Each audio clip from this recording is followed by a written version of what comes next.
Hello and welcome, everyone. Welcome to Overcoming Illness. I almost said wellness.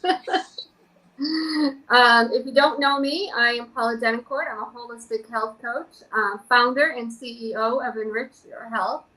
I myself suffered from multiple food allergies. Oddly enough, autoimmune and Lyme disease has also fallen into my lap.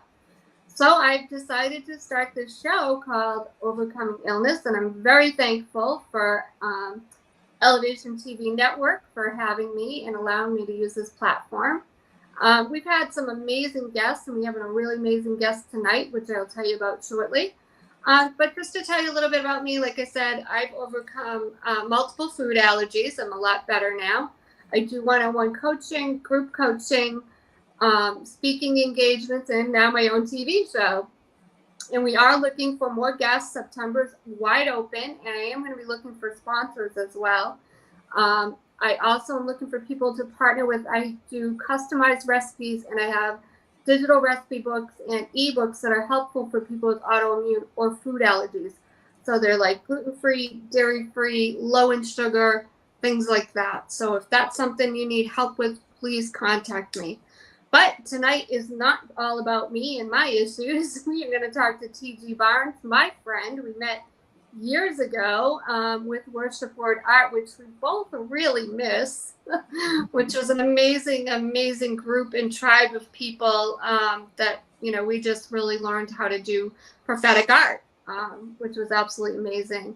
And I do want to recognize Miss Prophetess Rashida, who, if it wasn't for her, I wouldn't even be on this platform. She invited me a while back in her show, and that's how I found it. So she is on, so she says hello. And I just want to say good evening, good afternoon, good morning, because I don't know who's on here. You could be on Roku, you could be on YouTube, you could be on Facebook. I don't know who's watching. So I just want to welcome everybody. So T.G. Barnes is founder of Do Life Well I can't say it. Apothecary, which in other words is similar to my line of work. She's a well-preneur, and she teaches people holistic wellness. We'll put it that way, and I'll let her go a little deeper into that. So let me tell you a little bit about TG, and I want to thank her for being here tonight. TG wears many mantles, but her most important work is a wife to her husband and homeschool mom of 2 boys. She holds degrees in liberal arts, communication studies, and marriage and family therapy, and a plethora of coursework in nutrition and health and wellness. She considers herself a well-preneur, as I said earlier, as most aspects of her work is centered around physical, mental, and spiritual wellness. Her own wellness journey, including her work in ministry as founder and co-leader of Soul Diagnostic, LLC, a prophetic teaching, spiritual growth, and development ministry. Her Do Life Well slogan became a brand that includes consultant work, coaching, an herbal product apothecary, and a bulk foods preparedness club, which just sounds amazing in itself. She is a mentor and counselor to families of children with special healthcare needs, where she provides resources and biblically based spiritual family development. She will soon add author to her portfolio with her upcoming book, The Family Altar in Times of Crisis, Transition, and Blessing, stated for release in November. So that's exciting. So welcome, TJ, and thank you so much for being on. So let's just start by you telling a little bit about yourself, your background, where you grew up. Just tell us a little bit about yourself, and then we'll go into some of the questions. Okay, well, as you said, I am a wife, a mother of 2 boys, and we do homeschool. Mm-hmm. I've been homeschooling them all of their life. So this has become a lifestyle for us. And I served in youth and family development for many years and transitioned from that into self-employment with my wellness company, where I did a lot of coaching and consulting, not only with individuals, but also with companies who were trying to build a wellness culture within their company. So that is my passion. wellness from a physical, natural, spiritual perspective. Mm-hmm. That's what I do.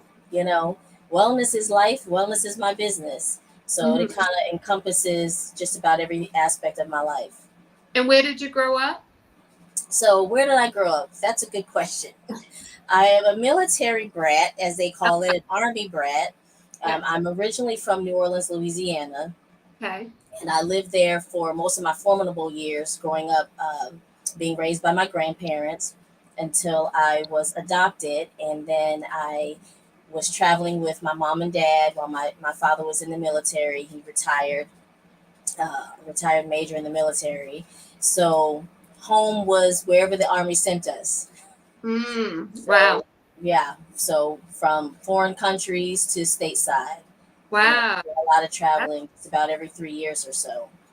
that's But I fascinating. call Virginia home now. So Virginia is home now. Okay. That's fascinating. You must have learned a lot traveling the world like that. Definitely.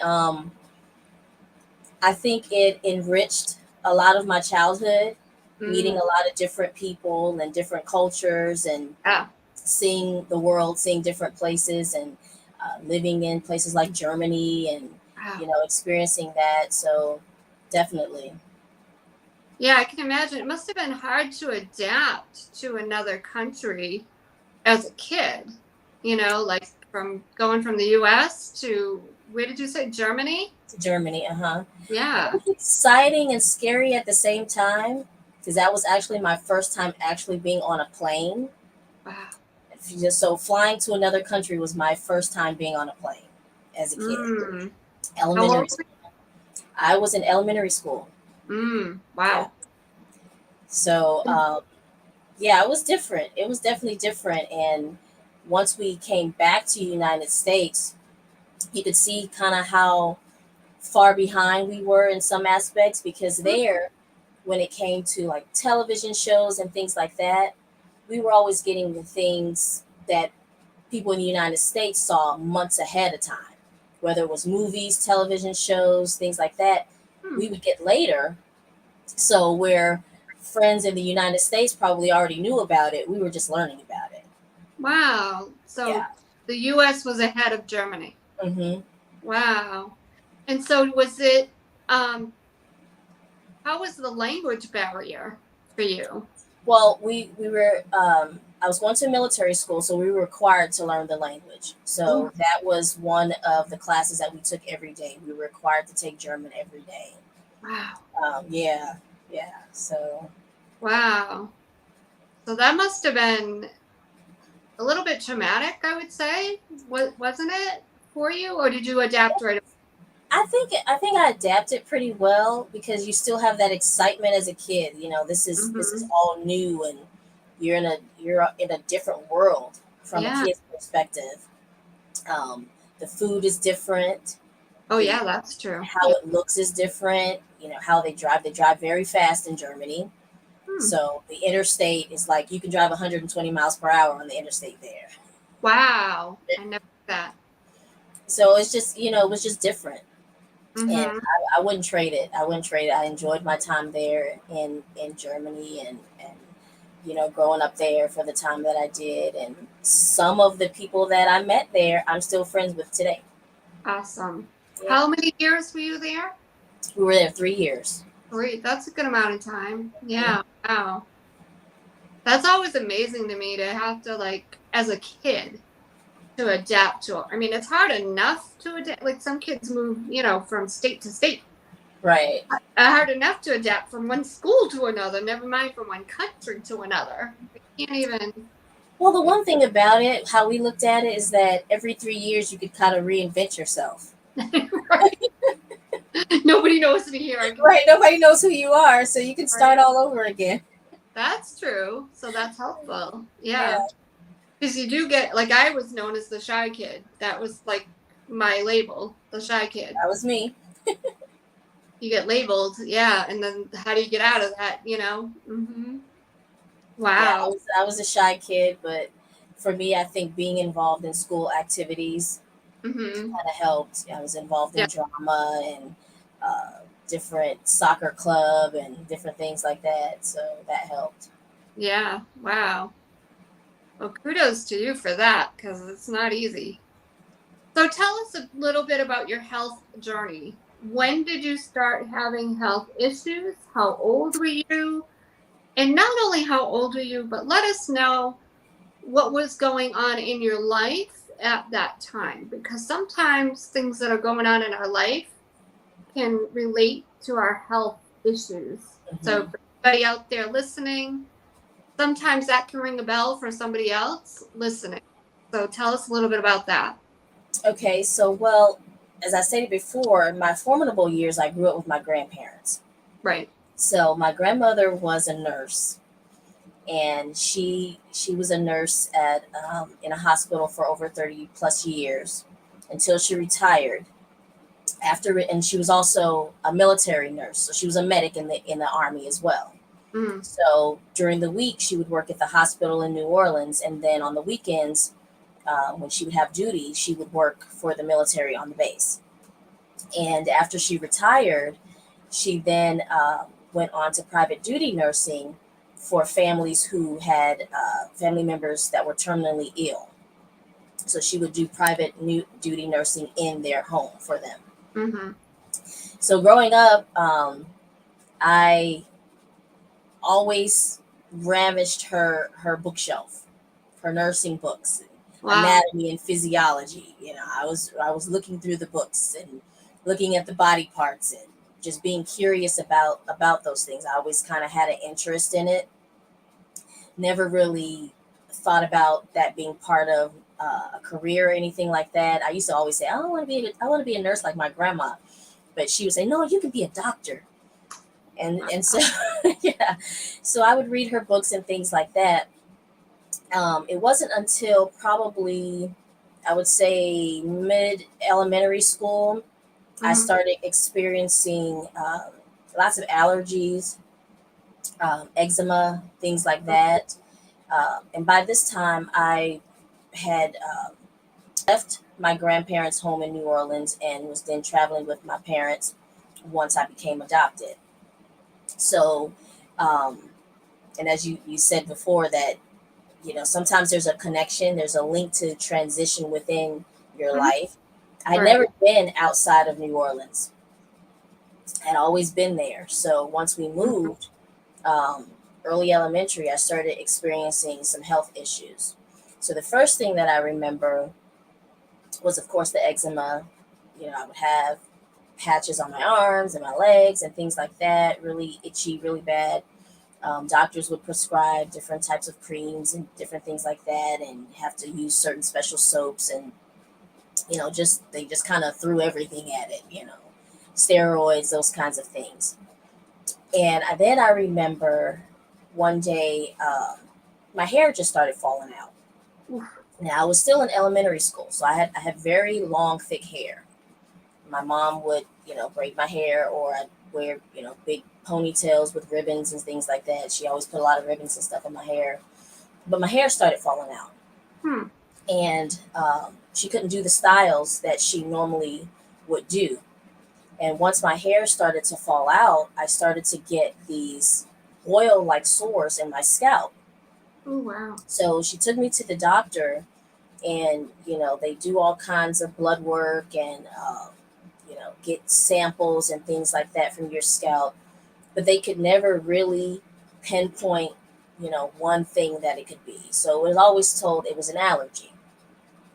Well, I didn't never heard of an allergy that would make your hair fall out, but you know Never know. stranger Yeah. things have happened. So my hair was falling out, and I remember uh, the day that I was going to have an appointment, I had to go and see a dermatologist. My teacher had pulled my mom to the side and said, "What's wrong with her hair? Her hair is normally really pretty all the time. What's wrong with her hair?" Because my mom couldn't do the styles that she normally would do. So, I had to, Mhm. just kind of wrap the hair up, or, because it was hardly there. And I distinctly remember the teacher pulling my mom to the side and it's like, "What's wrong with her hair?" Like, she wasn't used to seeing my hair that way, because it was always done with bows and just really pretty and everything. So my mom told her I was experiencing something, and the doctors were trying to figure it out. Well, they gave me all kinds of steroid medicines and creams and special shampoos that I had to wash my hair with, and it seemed to help. Like the sores and things started to go away. It took some time for my hair to grow back, but it seemed like I was getting better. So I didn't have that problem anymore. Mm-hmm. Fast forward, I am now in, I think, about getting close to the middle school age, going into middle school. I think at that time I was probably like sixth grade, so about 12 years old or so, 11, 12 years old. And I began to have terrible headaches, debilitating headaches, very bad migraines. Rushed off to the doctor again. They prescribed me 800 milligram ibuprofen at Wow. 12 years old. Yeah, Yeah. pretty strong to be that young. And Right. I Right. was pretty Yeah. much taking that on a regular basis to Ooh. alleviate the headaches.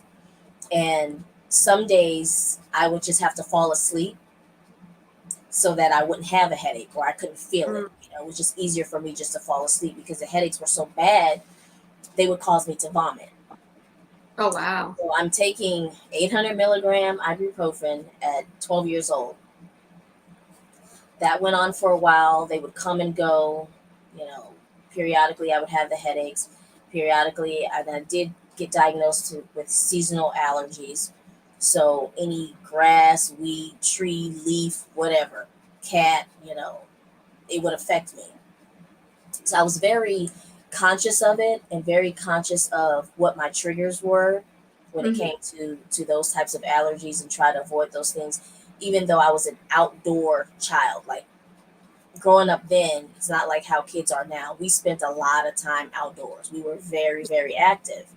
Right. So I spent a lot of time outdoors and always had to take medication to keep my allergies at bay, keep my histamine down, just keep the allergies at bay so I wouldn't have these attacks. As I got older, it seemed to get better. So by the time I would say I was in my 20s, I could manage it a little Yeah. bit more, manage the allergies a little bit better, and I knew what my triggers were. Well, it shifted.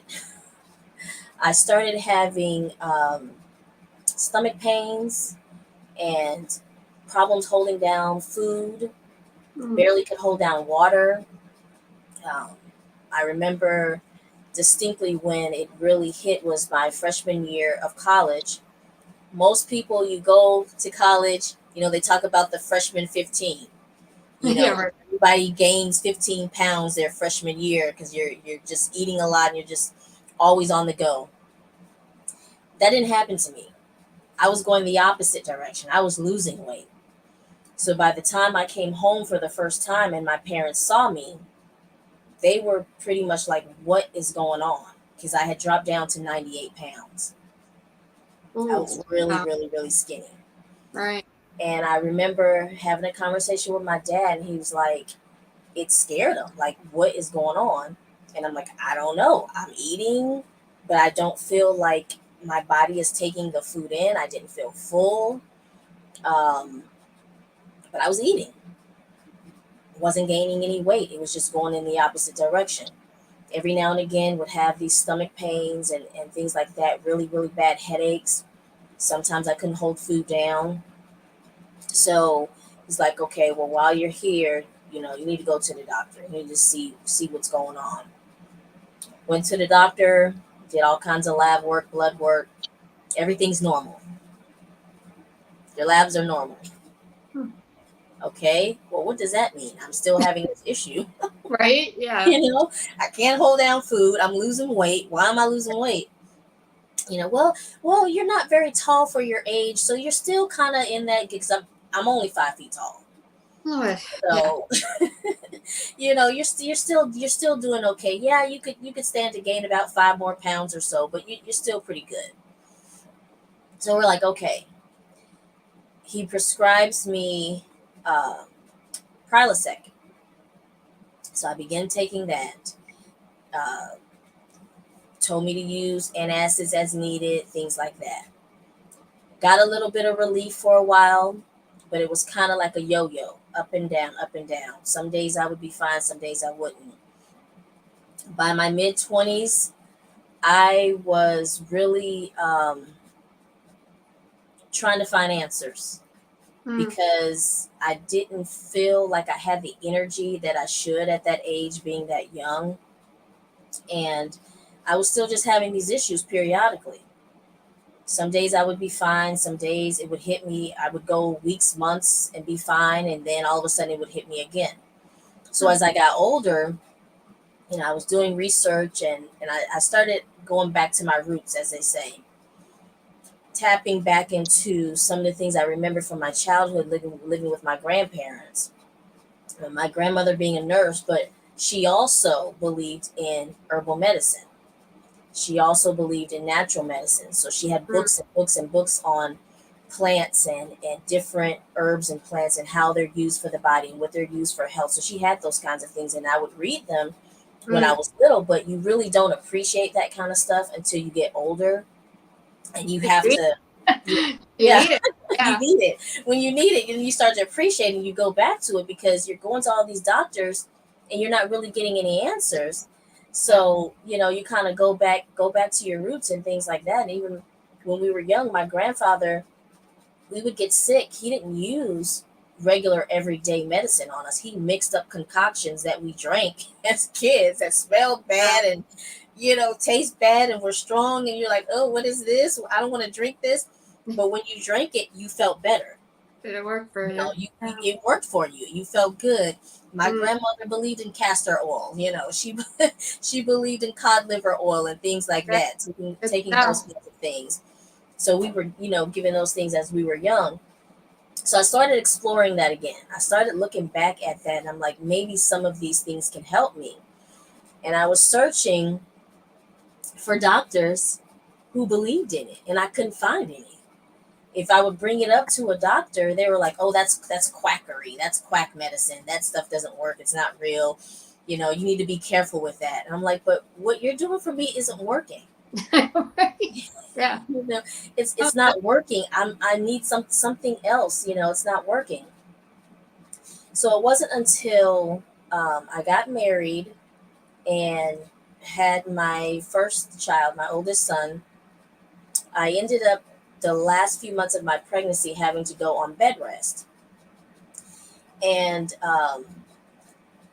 the birth itself was not a difficult birth. Like, it was a perfect birth. Like, I mean, smooth sailing, but it was the pregnancy itself that I had difficulty with, and holding down food. And of course, they said, oh, that's just typical, morning sickness type stuff. But I really felt like it was beyond just the typical morning sickness that I was experiencing, because I wasn't holding down anything. I could barely hold down water. And so the doctor was like, we got to put you on bed rest because you're just not getting enough to have the energy that you're going to need when you deliver this baby. So I went on bed rest, tried to stick to broths and soups and things that were light so I mhm. could, hold something down. Had my baby. He's perfectly healthy. He was almost 8 pounds, 19 inches long. He Ooh, was, he was a big, sorry. he was a big baby. He, Yeah. perfectly fine. Everything's good. So I felt better. I felt good. I felt like everything was fine. And um, you work on trying to get the baby weight off and stuff like that. And for that first pregnancy, it actually did come off pretty fast for me. And I Mhm. was also breastfeeding, so that helps as well. Well, I have my second son, and I could not do anything Mm. during that pregnancy. Like, most of that pregnancy, I was on bed rest. I couldn't hold any food down. And when I would go to the doctor, I said, something is not right. I can't eat anything. I can't eat crackers, broth, water, nothing. I can't eat anything. It's fine. This happens. It's, morning sickness. Your baby is fine. Just take your vitamins and the baby's fine and you'll be fine. And, it's just the typical pregnancy stuff. And I'm like, no, this is not, I don't feel like this is normal. Like, I should be able to hold something down. I can't hold anything down. Mm. I didn't. So now I'm pregnant with a toddler. You got to have energy to take care of a toddler, but I don't have a lot of energy because I can't keep food down, and I need food for energy.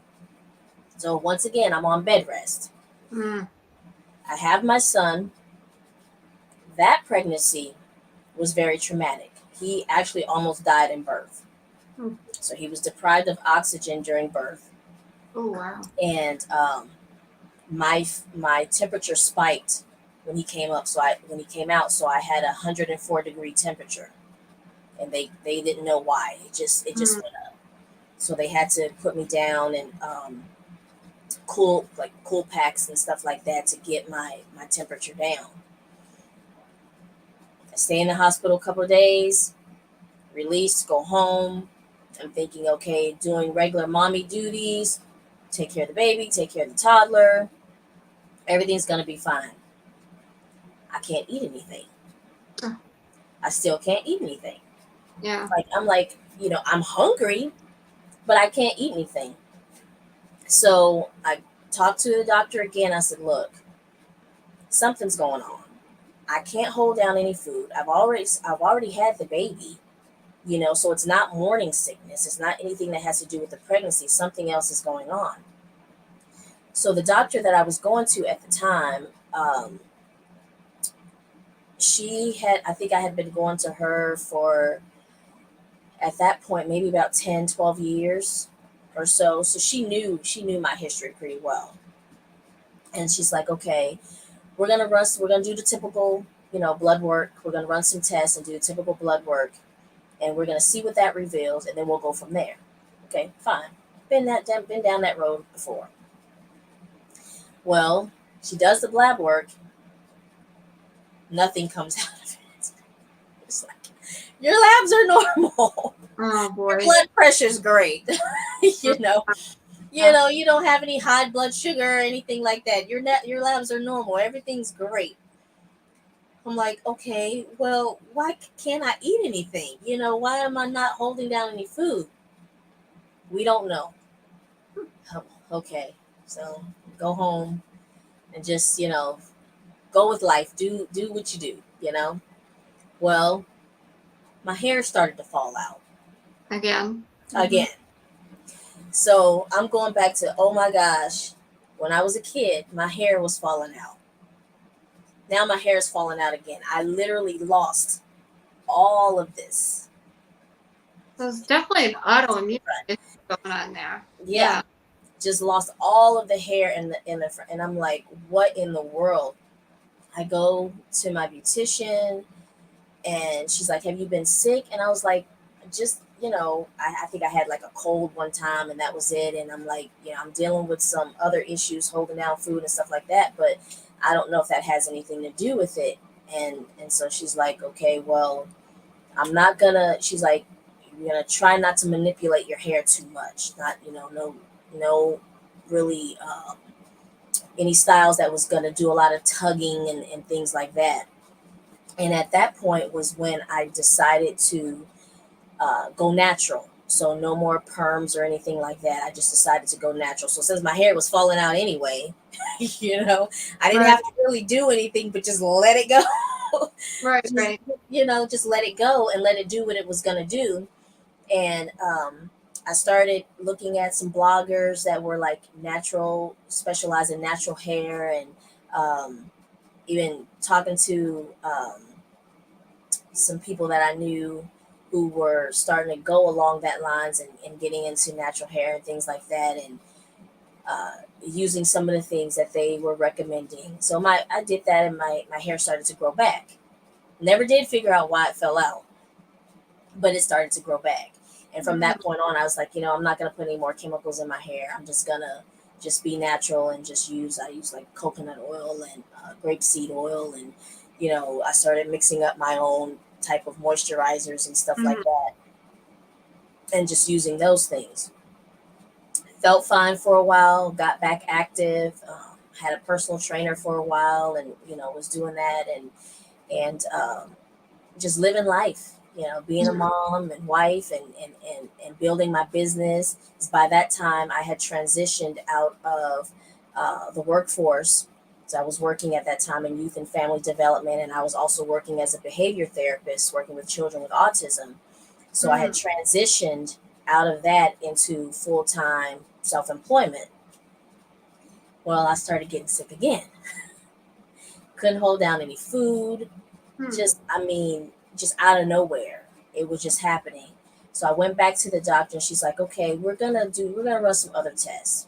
She says, I'm gonna have you go and have a HIDA scan done, which basically tests your gallbladder, make sure that your gallbladder is functioning like it's supposed to.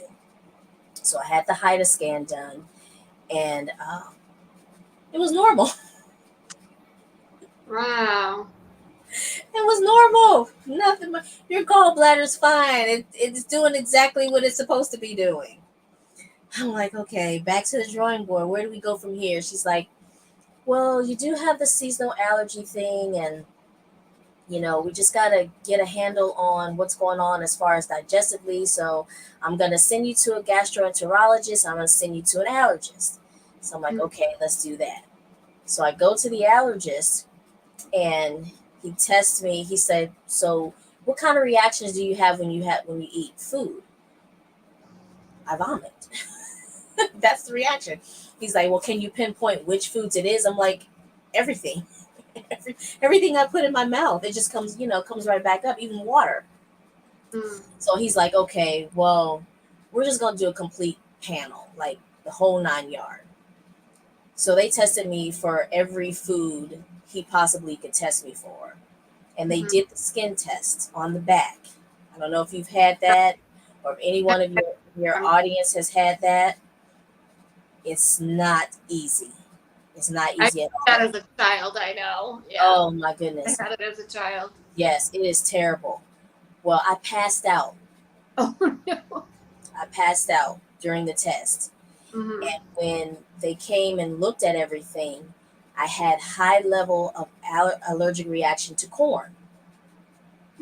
So corn, almonds, and celery were my worst ones. And then people, when you tell people you're allergic to celery, they're like, celery, that's just water, But there's some enzyme within celery that my body reacts to. But the highest one was corn. It was corn byproducts, corn derivatives, anything with corn in it.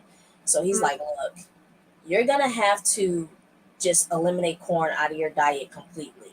That means food, that means products, anything that has a corn byproduct, lotions, soaps, shampoos, all of that stuff has corn in it. All of the food, especially in the United States, has corn in it, or some type of corn byproduct. Yeah. So I'm having to read labels and learn what are other names for corn. I'm having to look at all of this stuff because I'm thinking I'm doing okay, and I buy something, I eat it, and next thing you know, I'm vomiting, So I go through this whole process of relearning nutrition again, relearning how to eat, relearning diet, reading labels. I have to be a stickler about reading labels. And even when I go out to restaurants, I have to make sure there's no corn, there's no almonds, there's no celery. I've had a couple close calls in restaurants where, order a salad and there's almonds in the salad, And I'm like, no, I can't, I got to be careful with this. So this is a little extreme, but I just decided to go cold turkey plant-based, like overnight. Yeah. Everybody can't do that.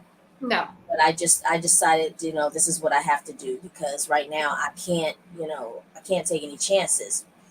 So yeah, similar. I get it. Not that now, but yeah. So I go to the gastroenterologist, and he says, like, I'm going to do an endoscopy on you. So of course you got to be put to sleep to do that. They put the scope down your throat and go into your belly and stuff like that. So I come to, and I remember my husband's sitting on one side and the doctor's at the door, and I wake up and he's like, you got bleeding spots on your stomach. I'm going to give you a prescription. And he walks out the door. What? You're not going to explain this? Like, right.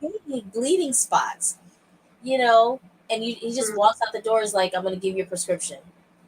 So he gives me a prescription for this medication. I don't take it. I do some research on it, and I decided that the side effects just weren't worth it for me. I just didn't want to take the chance, especially being a young mom with small kids. I just didn't want to take the chance.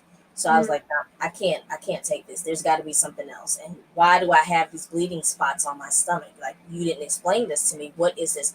Well, we don't know. He was like, but it seems that um, it may have come from some medications that you were taking. So I think about it, and I'm like, well, as a kid, I was on 800 milligrams of ibuprofen. That would have done it. Yeah. Yep. You can tear up your stomach lining, Right. with that. That's a lot. So I kick all of that. I go pretty much cold turkey, no medications, and I'm still having issues. So my doctor, she says, okay, I'm going to send you for a gastric emptying study. Now, with that, you have to eat radioactive eggs. So after doing that, I can't breastfeed anymore.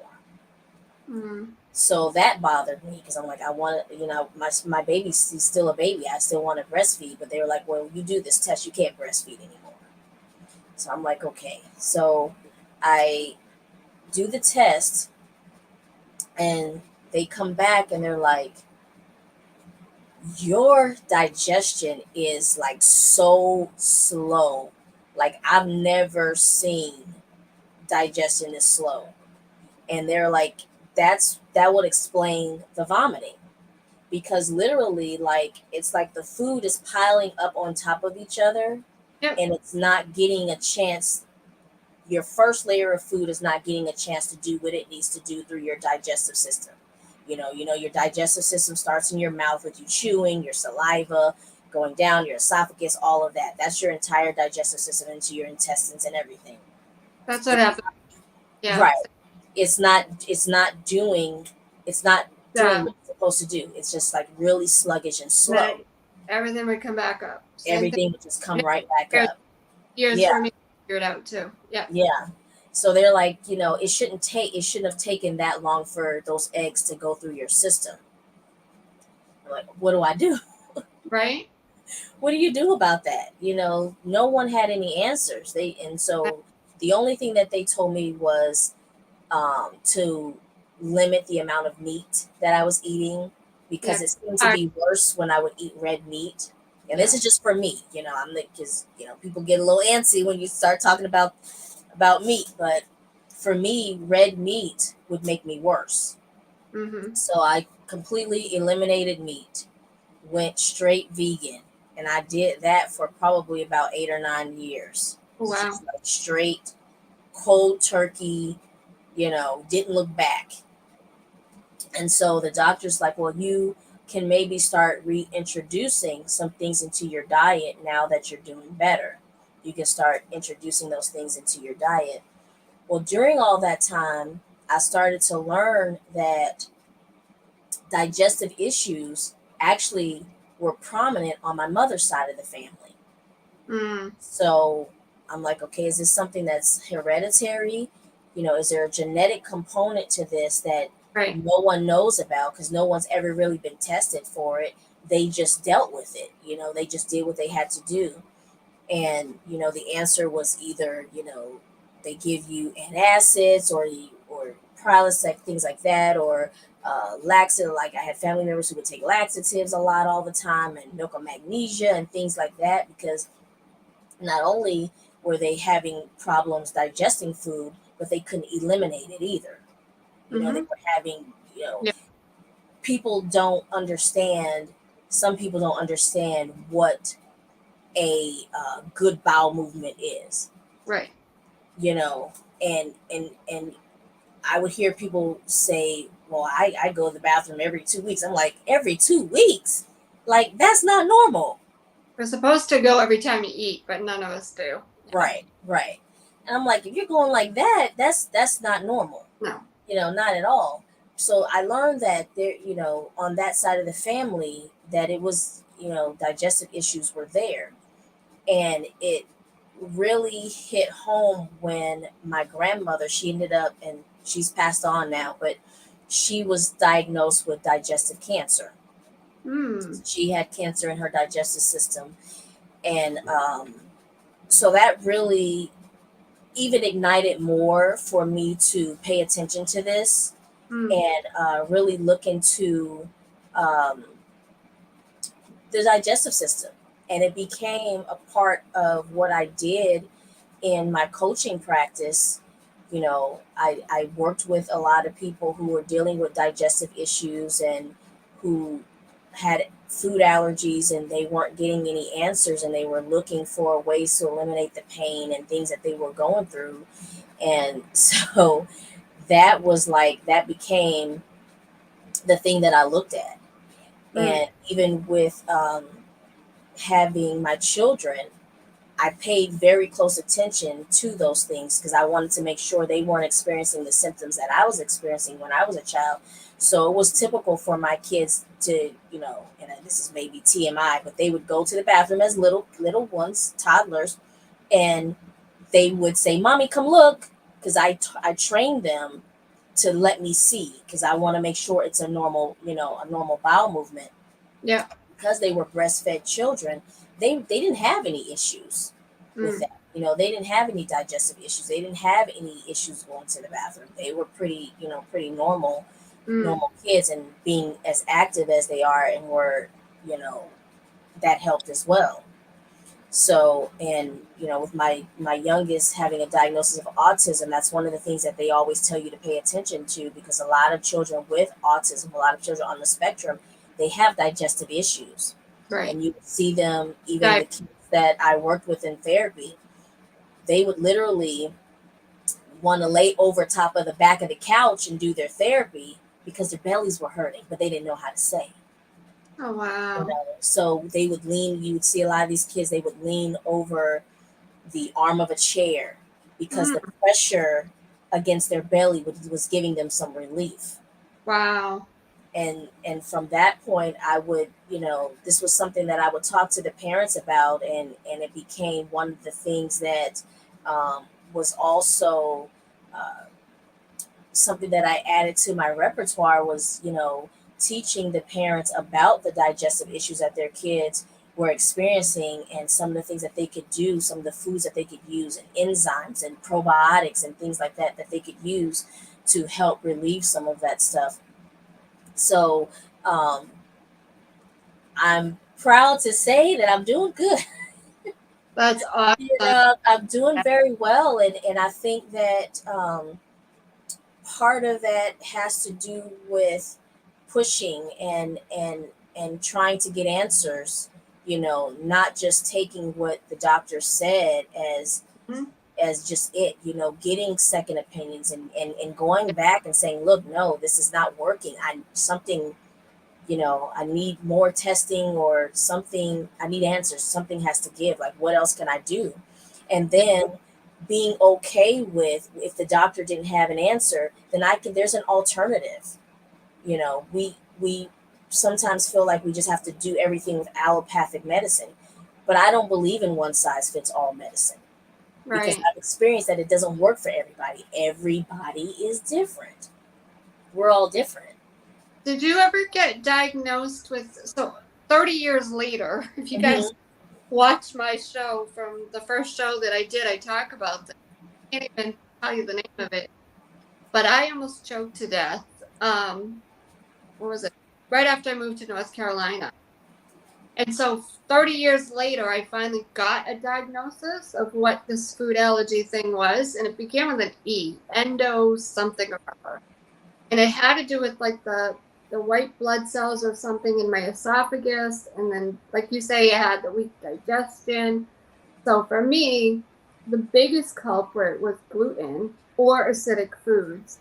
Those foods don't digest well, so I always attributed it for years to just weak digestion, but it actually had a name, and it is an autoimmune disorder. I Hmm. didn't have the migraines like you did. I didn't have the hair falling out. Um, I don't know if you ever, like, did you ever? I don't. You said you grew up in Louisiana. Did you ever have water in the home or anything? Did I have water? Yeah, Like like from waters or anything, or no? say that again. Like flood waters or anything like that, or Oh yeah, that was normal. Look, I mean, well, I remember when I was younger, like floodwaters would rise up to my grandmother's porch. Nothing ever came inside while we were there. mm, Um, but it was normal for us to get a hurricane and a good rain, and the water would sit there, for days before it would recede. So that was, that's was what any of it at home? Anywhere? Basement? inside of the home. No, Okay. nothing inside of the home. I'm just curious. We've talked about this on a few other shows that sometimes mold toxicity Yeah. too can Hmm. cause issues, the migraines, things like that. So Yeah. just curious, just wanted to put And that I'm out. and this and I can't say that I would not eliminate mold toxicity. Mm, You know what I'm saying? yeah, Because I'm familiar with that.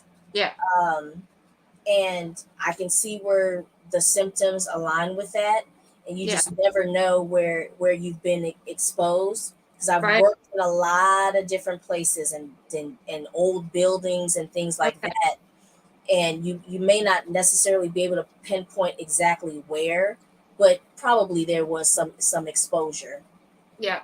some exposure there. So yeah, mold is a big thing right now that a lot of Corn, people are corn suffering from. it, it's in. So this is one of the first things I learned about when I started with multiple food allergies. Corn is in big sills. So in those sills, mold grows. And that's sometimes just eating the corn, we're getting that mold in our bodies. And Mhm. that can also produce illness. Yeah. So one of the things I learned about corn, oh my gosh. So you talk about the byproducts of corn.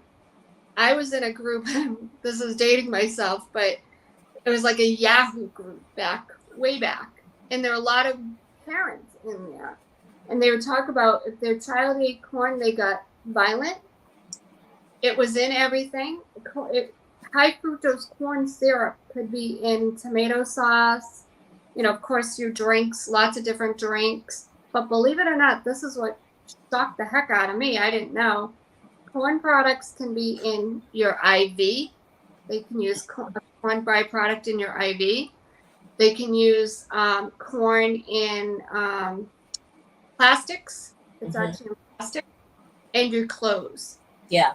So who would have thought something like that would be in those things? You know what I mean? Like you wouldn't. So if you've got a high allergic reaction to corn, really look that up. Once again, I forgot to put out the disclosure, so let me put that out there. Full disclosure, this is not Right.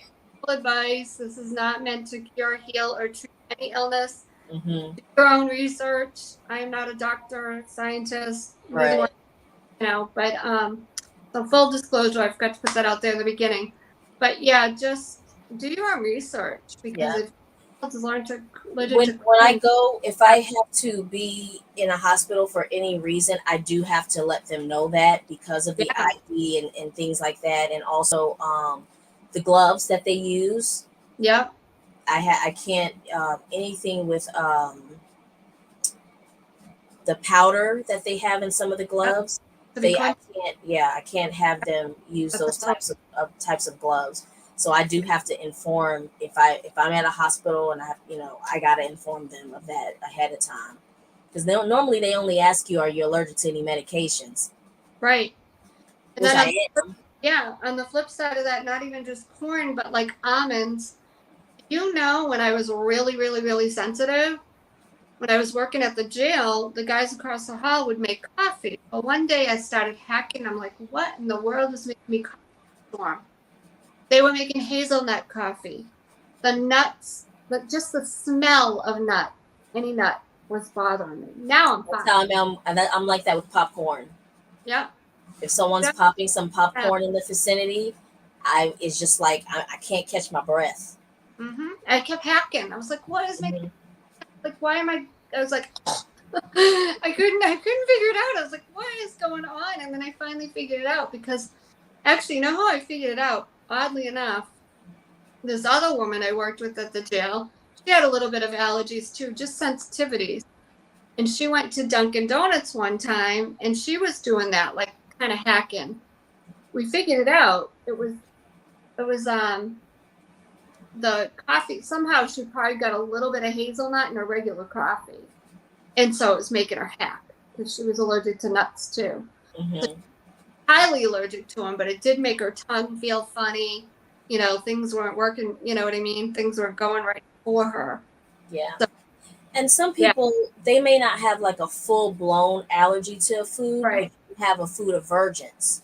right. So, it may make you cough or sneeze, or, you may get itchy and you're trying to figure out why. And it doesn't mean that you have a full blown allergy, but it just may be an aversion to something within that food. Yeah, So, sensitivity. But yeah, that's how I figured it out. I'm like, okay, if she's sensitive.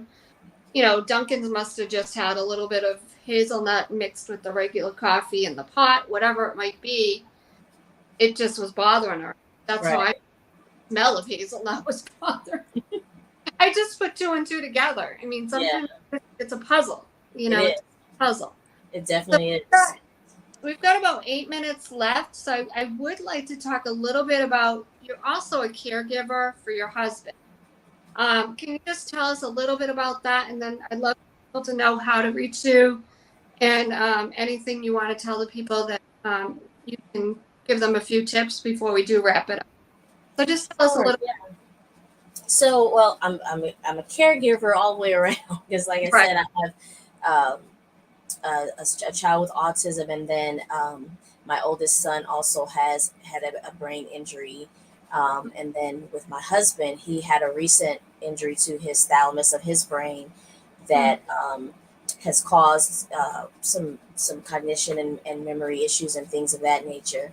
So, and then I'm also a caregiver to my elderly father, who I mean, we talked about this the last time we talked, that I had gone to uh, move him here to mm, Virginia from New Orleans. He's a yep. Vietnam veteran, so you know what goes with all of that, the Mm-hmm. PTSD and things like that. So, yeah, I'm a caregiver four times over. You've got a lot going on, and then you've got your own business. Yeah, I got the business and a homeschool. Mm, So, if I could give any tips to anyone who is a caregiver, get mm-hmm. your rest. Yeah. Make sure that you have a sacred space of your own. That even if you just, you can't, you're not necessarily taking a nap, but if you can just sit down in the quiet, and I have a space that I go to every morning because I typically will get up, depending on what's happened the night before. I'm up anywhere between 3 and 5 in the morning. So I use that time for, getting in my word, praying, and just preparing my mind and things for the tasks that I have for the day and things like that. So anyone out there that's a caregiver, make it a priority. I Mm, tell my family I can't afford to get sick because y'all need me. yeah. you Yeah. know so I got to take care of myself. I got to be active. I got to eat right. Mm-hmm.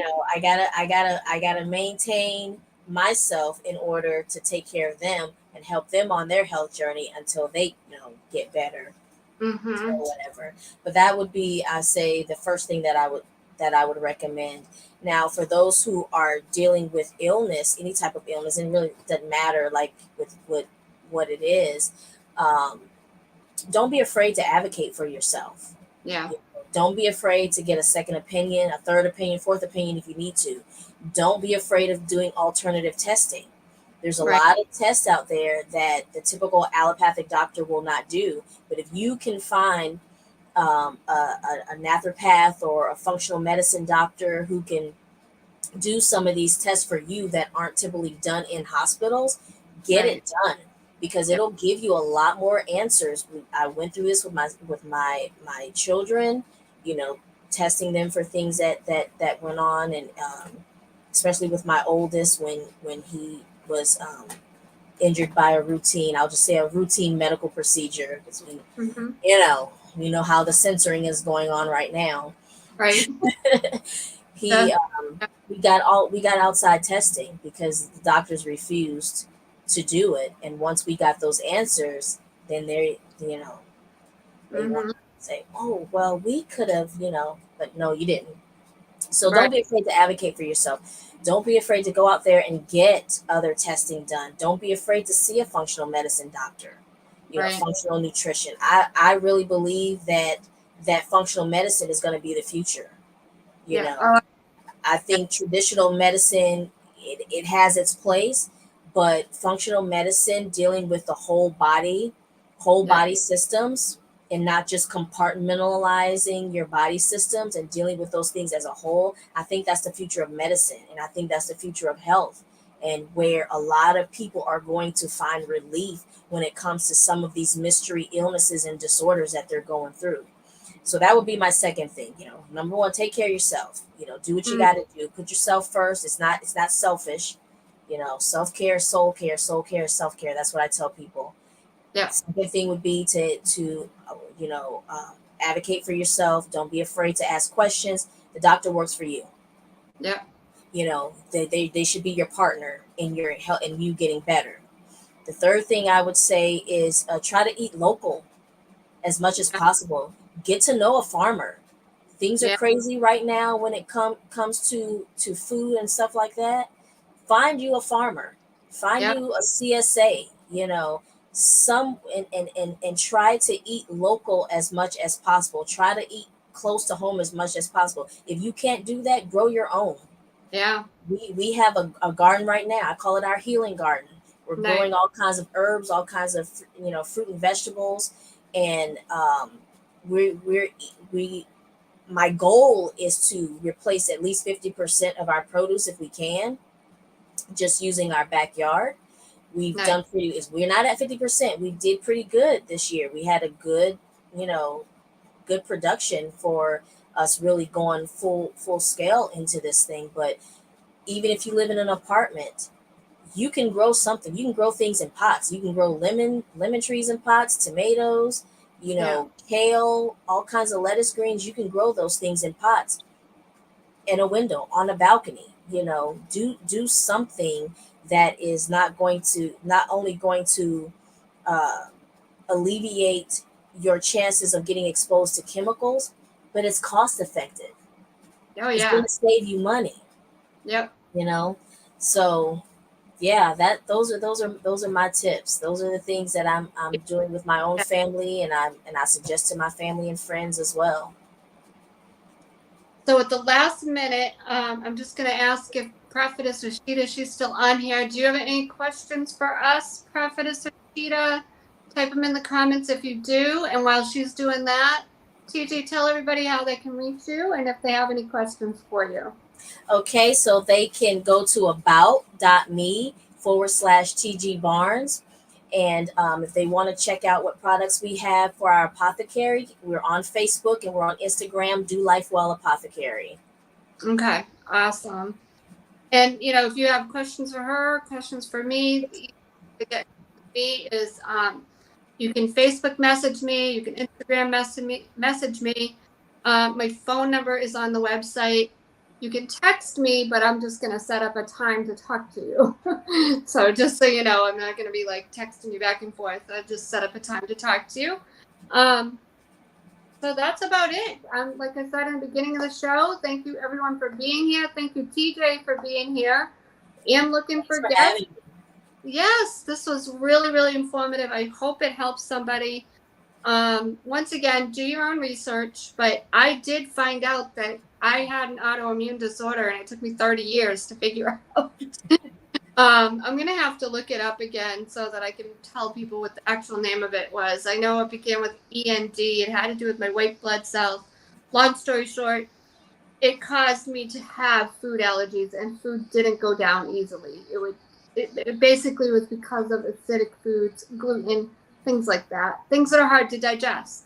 Right. So, yeah, you can go back and watch the replay on that one. But thanks everyone for being here, Prophetess Rashida. I don't think she has any questions, but if you do, type it in the comments. If you don't feel comfortable typing it in, whether you're on YouTube, Facebook, whichever platform you're on, I do go back and look for the comments. If you don't feel comfortable with that, then reach out to me or TJ if there's something you're going through, yourself, your kids, anybody in the family. Please reach out to us. There might be something we can help. And even if we can't help, we have lots of connections, so we might be able to connect with you. So with that, please reach out. I'm looking for more guests for September, October. So please reach out if you'd like to be a guest. I'm looking for caregivers, people who've overcome an illness, they're going through an illness. Could be an apostle, could be a pastor, anything like that. So please reach out to me. So TG, thank you again for being here. Thank you, Paula. Good to see you. All right. Thank you, everybody. See you next Sunday at 7 Eastern Time.